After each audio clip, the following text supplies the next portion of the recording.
ஆண்டவராகிய தேவன் இன்று தியானத்திற்காக தந்த வேத வாக்கியம் அருமையான ஒரு வசனம். மத்தேயுல சுவிசேஷம், மத்தேயு சுவிசேஷத்துல கடைசி வசனம் வாசிக்க கேட்போம். நான் உங்களுக்கு கட்டளையிட்ட யாவையும்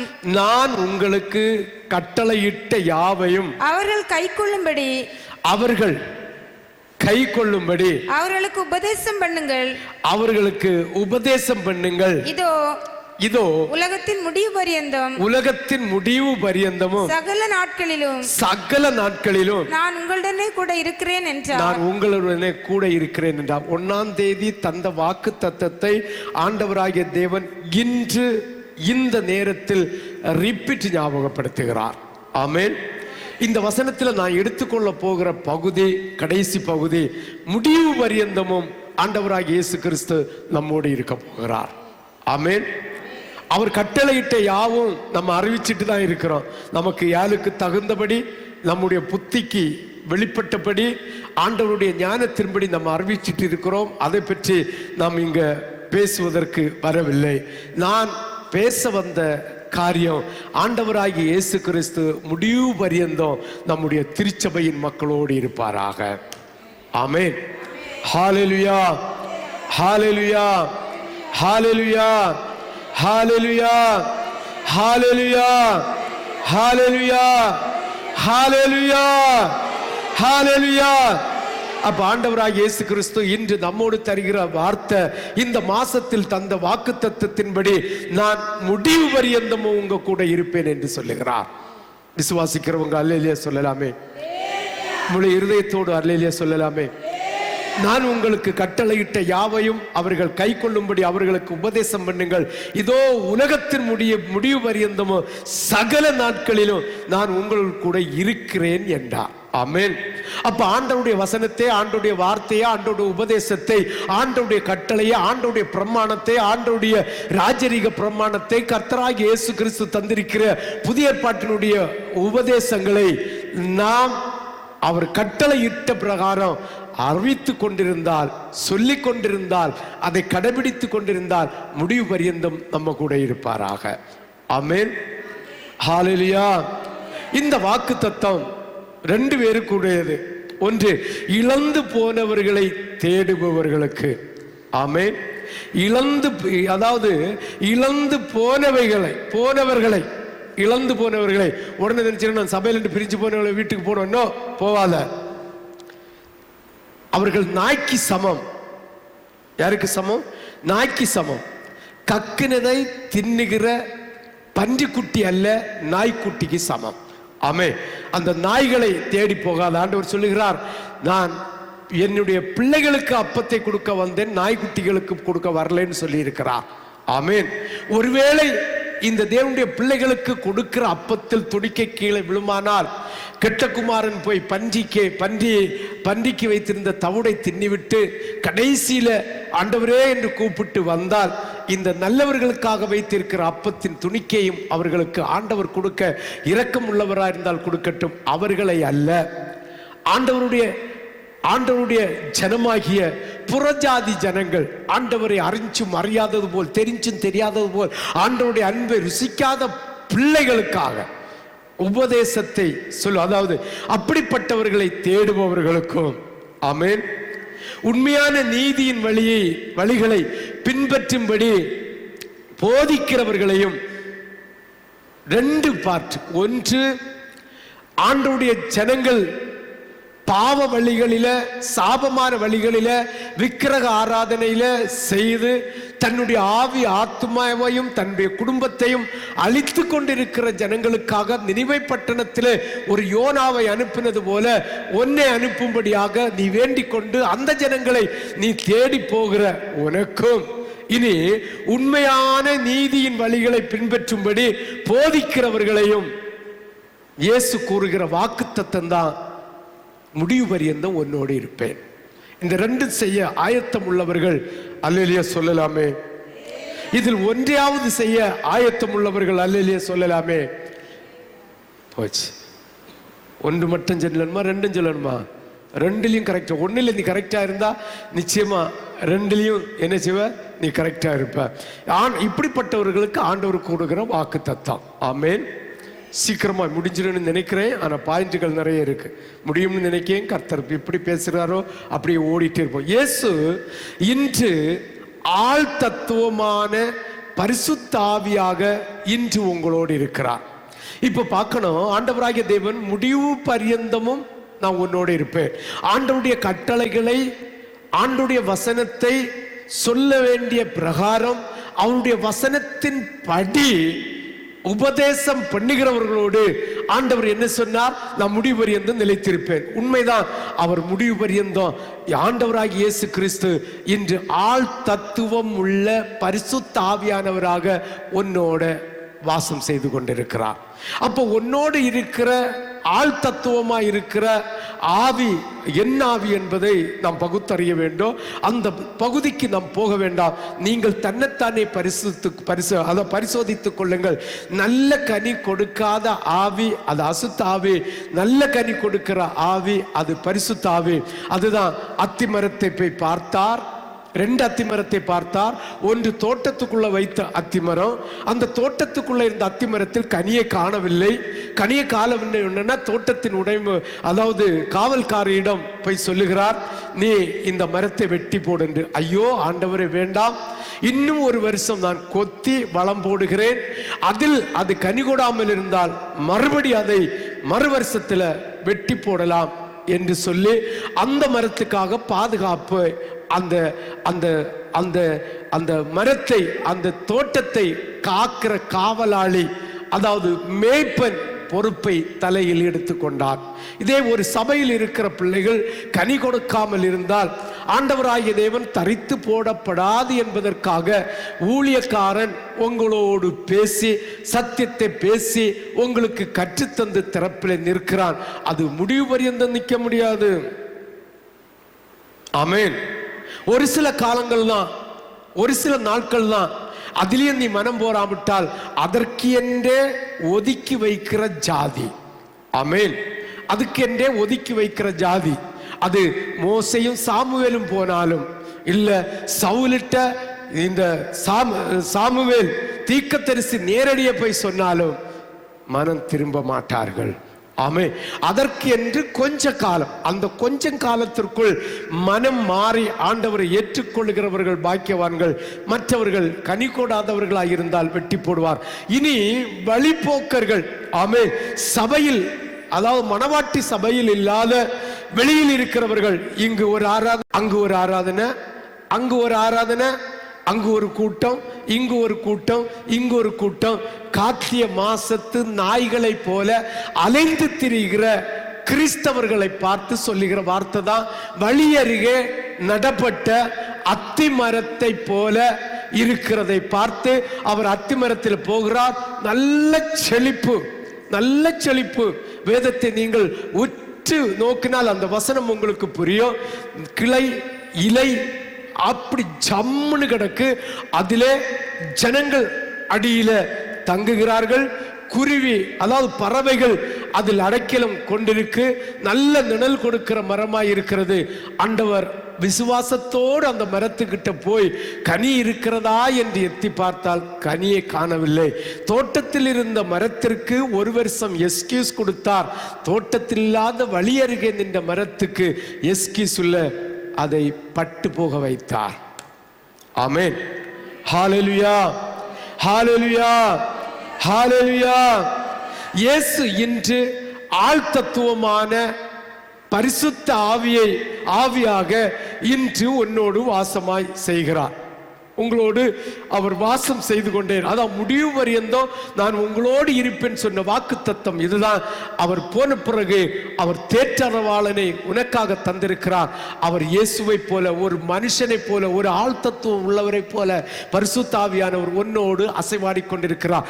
உன்னோடு பரிசுத்த ஆவியானவர் அசைவாடுனா யோவான் யோவானிலே சொல்லப்பட்டது போல பரிசுத்த ஆவியானவர் வந்து சகல சத்தியத்துக்குள்ளேயும் உங்களை நடத்துவார். அப்ப பரிசுத்த ஆவியானவர் நம்மோடு ஆள் தத்துவமாக ஒரு மனுஷனை போல, ஒரு இயேசுவை போல இருந்து ஆளுகை செய்கிறார் என்றால், நீயாயிருந்தாலும் நானாயிருந்தாலும் சகல சத்தியத்திற்காக வைராக்கியத்தை மேற்கொள்வோம், வைராக்கியத்தை எடுப்போம்.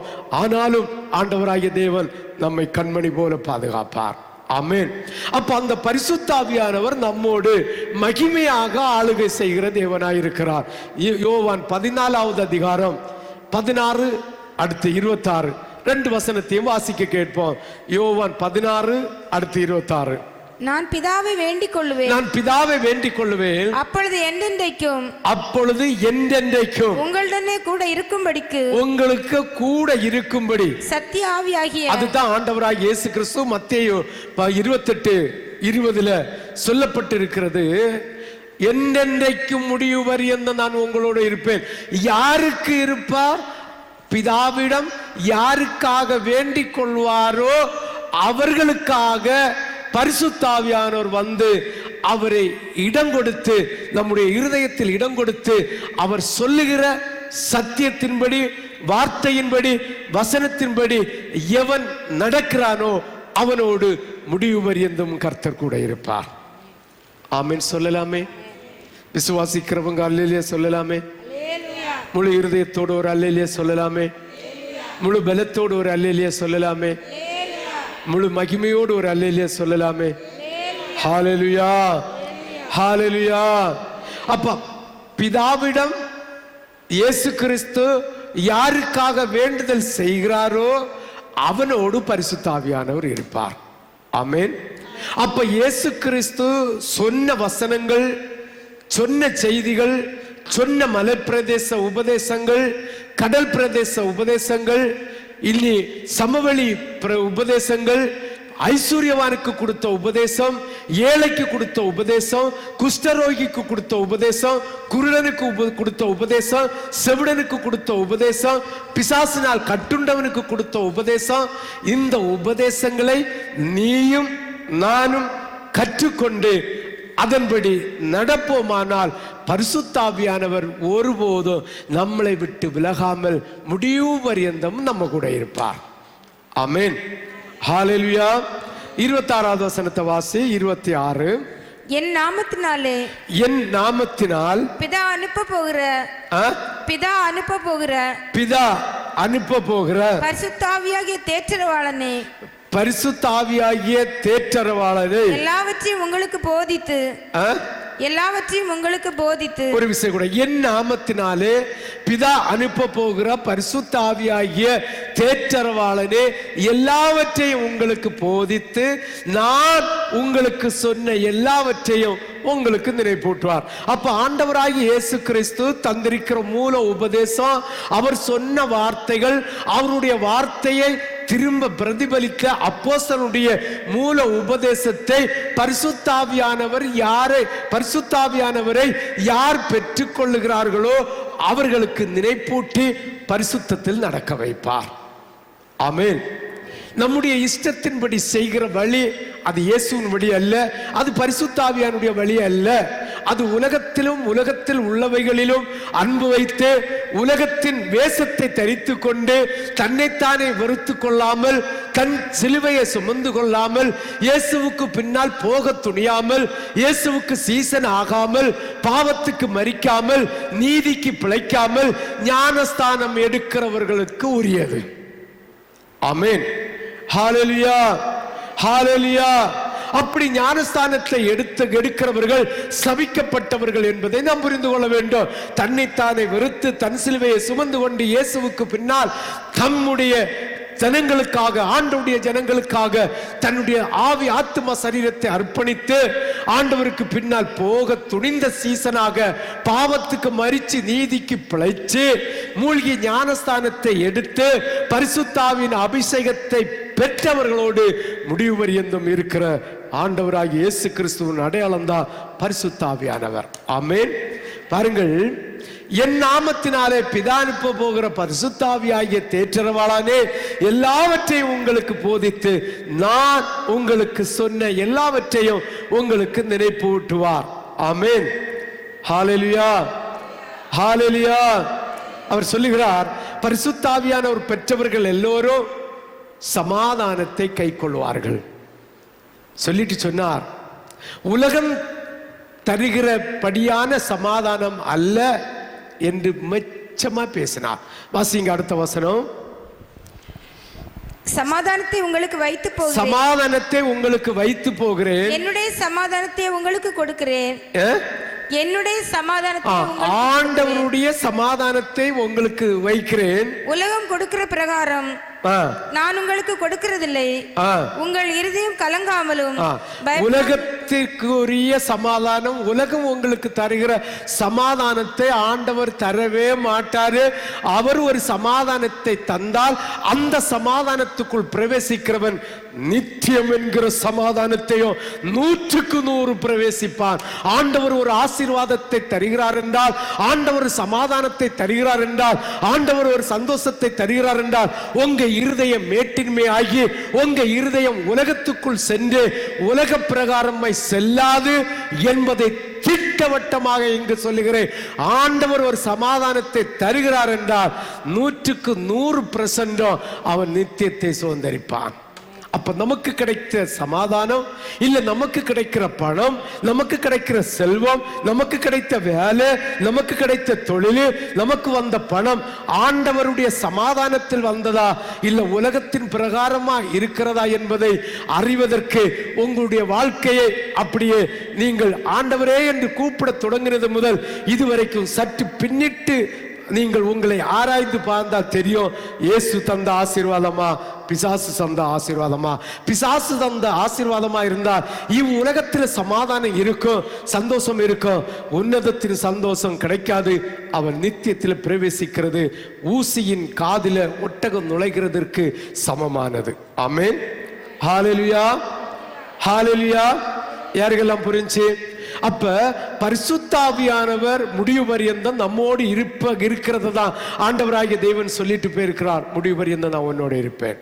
அப்ப பரிசுத்தாவியானவர் நம்மோடு இருக்கிறார் என்றால், இருக்க வேண்டும் என்றால், அவர் எதையெல்லாம் சொல்லுகிறாரோ, எதையெல்லாம் பேசுகிறாரோ, எதுக்கெல்லாம் கண்டித்து உணர்த்துகிறாரோ அதற்கு கீழ்ப்படிய வேண்டும். ஏனென்றால் பரிசுத்த ஆவியானவர் அவருடைய சுயத்திலிருந்து பேசாமல் இயேசு கிறிஸ்து எதை சொல்லி வைத்தாரோ அதை ஞாபகப்படுத்தி நம்மளுக்கு கற்றுத் தருகிறார். அவ்வளவுதான். ஆமென். இரண்டாவது, இயேசு அவருடைய வார்த்தையின் மூலமாக உங்களோடு பேசுகிறார். ஆமென். வார்த்தையின் மூலமாக, அநேக வார்த்தையின் மூலமாக பேசுகிறார். இன்று பிசாசும் வார்த்தையின் மூலமாக பேசுகிறார். ஜாக்கிரதையா இருக்க வேண்டும். மணவாட்டி சபையை சீர்குலைப்பதற்காக, மணவாட்டியை அசிங்கப்படுத்துவதற்காக, மணவாட்டி நித்தியத்திற்கு போகாமல் இருப்பதற்காக ஒளியினுடைய தூதனுடைய வேஷத்தை தரித்து வருகிற பொல்லாத லூசிபர் நம்மை, மணவாட்டி சபையில் இருக்கிற மணவாட்டிகளை அவன் நிர்மூலமாக்குவதற்காக கங்கணம் கொட்டி கொண்டிருக்கிறான். ஜாக்கிரதையாயிருங்கள். முடிவு பரியந்த நிலைத்திருக்கிறவனே ரட்சிக்கப்படுவான். வாசிக்க கேட்போம். யோவான் 14:23 வசனத்தை வாசிக்க கேட்போம். யோவான் 14:23. இயேசு அவனுக்கு பிரதித்திரமாக ஒருவன் என்னில் அன்பாய் இருந்தால் அவன் என் வசனத்தை கைக்கொள்ளுவான். அவன் என் வசனத்தை கைக்கொள்ளும். ஆண்டவர் இன்னைக்கு உங்களோடு பேசுகிறார். வசனத்தின் மூலமாக பேசுகிறார். வசனத்தை கை கொள்ளுகிறவனோடு ஆண்டவர் பேசிக்கொண்டே இருப்பார். ஆமென். ஹல்லேலூயா. வசனத்தை கை கொள்ளாதவனோடு ஆண்டவர் பேச மாட்டார். ஆண்டவரை போல வேஷமணிகிற லூசிபர் பேசிக்கொண்டிருப்பான். ஆமென். ஹல்லேலூயா. இயேசு அவனுக்கு பிரதித்திரமாக ஒருவன் என்னில் அன்பாயிருந்தால் அவன் என் வசனத்தை கைக்கொள்வான், அவனில் என் பிதா அன்பாயிருப்பார், நாங்கள் அவனிடத்தில் வந்து அவனோடு வாசம். அப்ப ஆண்டவராகி இயேசு கிறிஸ்துவுடைய அன்பாய் இருக்கிறேன் என்று சொல்லுகிறவர்கள் அவருடைய வசனத்தை கை கொண்டா பிதாவும் இயேசுவும் பரிசுத்த ஆவியானவரும் முடிவு பரியந்தமும் அவனோடு வாசம் செய்வார். ஆமென். யாருக்கெல்லாம் புரிஞ்சவங்க அல்லேலூயா சொல்லலாமே. இன்னும் கணேசு வச்சுட்டு இன்னும் திட்டி சண்டை பிடிச்சு பொண்டாட்டி மாதிரி அடிச்ச கையை வாங்கி மாப்பிள்ளைய மக்கான்னு விழிச்சு மாப்பிள்ளைய ஆம்புலன்னு சொல்லி லேஞ்ச வாலேன்னு சொல்லி அவனே இவனேன்னு சொல்லி வீட்டில் எல்லாம் பைத்தியகார கிறிஸ்தவ குடும்பமா வாழ்கிறவர்களுக்காக அல்ல பரிசுத்த ஆவியானவர். ஆமென். பரிசுத்த ஆவியானவர் அதுக்காக அல்ல என்பதை நாம் திட்டமாக புரிந்து கொள்ள வேண்டும். பரிசுத்த ஆவியானவர் இருக்கிறார் என்றால், பரிசுத்த ஆவியானவர் ஒரு குடும்பத்தில் வாசம் செய்கிறார் என்றால், பரிசுத்த ஆவியானவர் ஒரு சபையில வாசம் செய்கிறார் என்றால், பரிசுத்த ஆவியானவர் ஒரு சரீரத்தில் ஆண்டவருடைய ஆலயமாகிய உங்களுடைய சரீரத்தில் அவர் வாசம் செய்கிறார் என்றால் சகல சத்தியத்தையும் நினைப்பு ஊட்டி நடக்க வைப்பார். ஆமென். ஹல்லேலூயா, ஹல்லேலூயா. மனைவி அடிப்பதற்கு எந்த இடத்திலும் இந்திய கவர்மெண்ட்லயும் சட்டம் இல்லை. மனைவிமார்களே, நீங்க போலீஸ் ஸ்டேஷனுக்கு போனா அடிச்ச கையில விலங்கு போட வைக்கலாம். ஆமென்.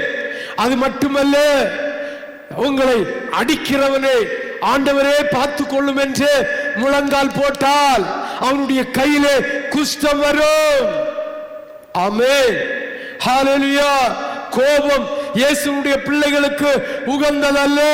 நீ கோபம் போட்டாலும் சூரியன் அஸ்தமிக்கக்குள்ளே நீ சமாதானத்தை அடைய வேண்டும் என்று வேதம் நமக்கு கற்று தருகிறது. இல்லாத கோபம் அது பிசாசுக்குரியது. உனக்கு கோபம் வரும்போது கண்ணாடிக்கு முன்ன நின்று பாரு. பிசாசை, சாத்தானை, அசுத்தத்தை, அசுத்தாவியை நீ எங்கும் போய் தேட வேண்டாம். அந்த கண்ணாடியில ஒரு ரூபத்தில் தெரியும். அசுத்தாவிக்குரிய அதாவது துர்க்குணங்கள் உனக்குள்ள இருக்குமானா எப்படி உனக்கு பரிசுத்த ஆவியானவர் உன்னோட இருப்பார்? கிறிஸ்தவனே, கிறிஸ்தவனே, சற்று சிந்தித்து பாருங்கள். பரிசுத்த ஆவியானவர் முடிவு வரையந்தமோ உன்னோடு இருப்பார் என்று வேதம் உனக்கு கற்றுத் தருகிறது. பரிசுத்த ஆவியானவருடைய அதிசயங்கள் உன்னிடம் இல்லாவிட்டால், உன்னிடம் லூசிபருடைய குணாதிசயம் இருக்கிறது என்றால், உன்னிடம் இருக்கிற ஆவி பரிசுத்த ஆவியோ? நோ. ஹல்லேலூயா, ஹல்லேலூயா, ஹல்லேலூயா. சற்று சிந்திக்கு பார்த்து காக்க வேண்டும். ஊழியக்காரர்களை நிந்திக்கிறது, வசனத்தை புறந்தள்ளுகிறது, வசனத்தை ஓ என்று தள்ளுகிறது. சொல்லி ஆண்டவர் வசனத்தின் மீது, ஆண்டவருடைய வார்த்தையின் மீது, ஆண்டவருடைய ராஜ்யத்தின் மீது வைராக்கியம் கொள்ளாதவர்களோடு பரிசுத்த ஆவியானவர் வாசம் செய்வாரோ? புருஷனிடம் அன்பு காட்டாது, அன்பு பாராட்டாது, மகிமை அதாவது கனம் பொருந்தினவனாய் அவனை நடத்தாதவனிடம் ஒரு புருஷன் அன்போடு குடும்பம் நடத்துவானோ? நோ. ஒரு மனைவியை அன்பு பாராட்டி அவளுக்கு தேவையான காரியங்களை தான் உழைத்து சம்பாதித்து மனைவிக்கு இஷ்டமான காரியத்தை செய்யாதவனோடு மனைவி அன்பு பாராட்டுவாளோ? நோ. எல்லாம் கடமை கண்ணியம் கட்டுப்பாட்டுக்காக. ஆமென். அதே போலதான் மணவாளன் என்கிற இயேசுவோடு மணவாட்டி என்கிற நீ அவருக்கு பிரியமானதை நீ செய்யாவிட்டால், அவருக்கு சித்தமானதை செய்யாவிட்டால் பரிசுத்த ஆவியானவர் உன்னோட இருப்பாரோ? நோ. நீ இந்த குறைகளை மாற்றி, இந்த கரைகளை மாற்றி ஆண்டவரோடு ஒருமித்த வாசம் செய்து ஆண்டவரோடு அன்பு வைத்தால் பரிசுத்த ஆவியானவர் உன்னோடு முடிவு பரியந்தமும் இருப்பார். ஆமென். ஹல்லேலூயா, ஹல்லேலூயா, ஹல்லேலூயா.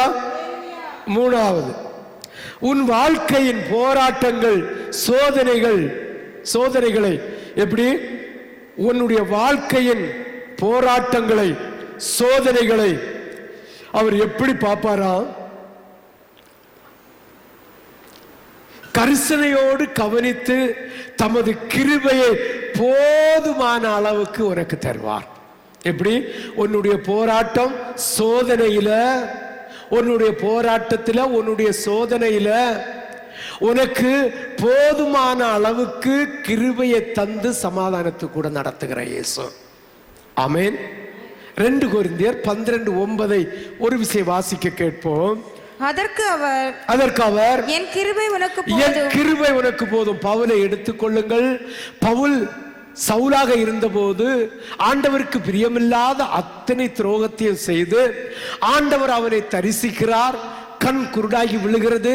அனினியா வருகிறான், ஜெபம் பண்ணுகிறான், கண் திறக்கப்படுது, சிதல் விழுந்து திறக்கப்படுகிறது. ஆண்டவரே நீர் யார் என்று கேட்கிறான். முள்ளில் உதைக்கிறது உனக்கு கடினமாயிராதோ என்று கேட்கிறான். அப்படிப்பட்ட ஆண்டவரை நான் இன்னும் பார்க்கவில்லை என்று சொல்லுகிறான். அப்போது நீ ஜெபம் பண்ணி கொண்டிரு, இந்த இடத்தில் ஒருவர் வருவான், ஒரு தீர்க்கதரிசி வருவான் என்று சொல்லி அவனுக்கு சமாதானத்தின் வார்த்தையை கொடுத்து அனினியாவுக்கு தரிசனத்தை கொடுத்து அனினியா வருகிறான். கண் திறக்கப்படுகிறது. அவன் ஆண்டவருக்காக வைராக்கியமாய் வாழ்கிறான். ஆண்டவர் சொன்ன வார்த்தைக்கு எல்லாம் கீழ்ப்படுகிறான். பரிசுத்த ஆவியானவர் அவனோடு இருந்து நடத்துகிறார். அப்போது அவனுக்கு துன்பம் வந்தது, உபத்திரம் வந்தது, வியாதி வந்தது.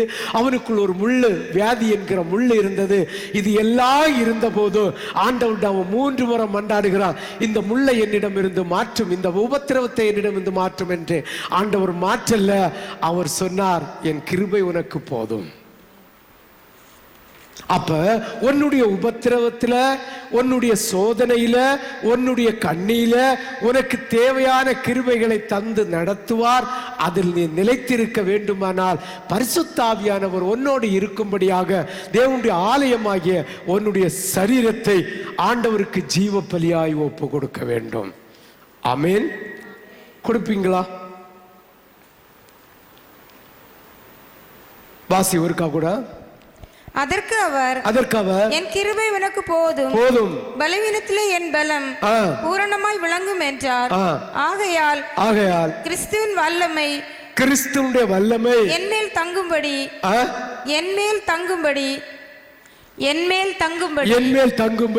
என் பலவீனங்களை குறித்து நான் மிகவும் சந்தோஷமாய் மேன்மை பாராட்டுவேன். ஆமென் சொல்லலாமே. ஹல்லேலூயா. அவர் நமக்கு எந்த உபத்திரவத்தையும், எந்த வியாகுலத்தையும், எந்த வியாதினையும் தாங்கக்கூட கிருபை அளிக்கிறதுனால் எந்த உபத்திரவம் வந்தாலும் சந்தோஷப்படணும். ஆமென். படுவீங்களா? அத மூலையில போய் இருந்துட்டு துக்கப்படுவீர்களா? இல்ல உபத்திரம் வந்தோன்னு பொண்டாட்டி மாதிரி அடிப்பீங்களா? ஆமென். வேதம் சொல்லுது, உன்னுடைய மனைவியோடு இசைந்திரு. ஆமென். ஹல்லேலூயா, ஹல்லேலூயா. மனைவியை பிரிந்திருன்னு சொல்லவே இல்லை. ஆமென். உன் தாய் தகப்பனை விட்டு நீ என்ன செய்? மனைவியோடு பிரிந்திரு. விட்டுன்னா விலைக்கு தள்ளிட்டு அல்ல, அவங்களுக்கு செய்ய வேண்டிய நற்கடமைகளை, நற்பணிகளை செய்தே ஆகணும். ஆமென். ஆனா உன் மனைவியோடு நீ இசைந்து இருக்கணும். துரோகியாக, அதாவது துன்மார்க்கனாக ஒரு மனைவியை தன்னுடைய சொந்த சரீரமாய் பாகிக்காமல், புருஷனை சொந்த சரீரமாய் பாகிக்காமல், ஆண்டவருக்கு பிரியமில்லாத செய்கைகளையும் காரியங்களை செய்வோமானால் பரிசுத்த ஆவியானவர் எப்படி உன்னிடம் வாசம் செய்வார்? சத்தியத்தை அறியக்கூடிய அறிவை உனக்குள் எப்படி அவர் பலப்படுத்துவார்? நோ. தேவனுடைய அன்பில நீ எப்படி இருக்க முடியும்? சகோதரிகளே, சகோதரர்களே, சற்று யோசித்து பார்க்க வேண்டும். பரிசுத்த ஆவியானவர் உனக்குள்ள இருந்தா சகல நன்மையும் உனக்கு மேன்மையாக கிடைக்கும்படி சகல சத்தியத்திற்குள்ளேயும் உன்னை நடத்துவார். ஆமென். கரிசனையோடு உனக்கு அவர் கிருபையை பூரணமாக தருகிற தேவன்.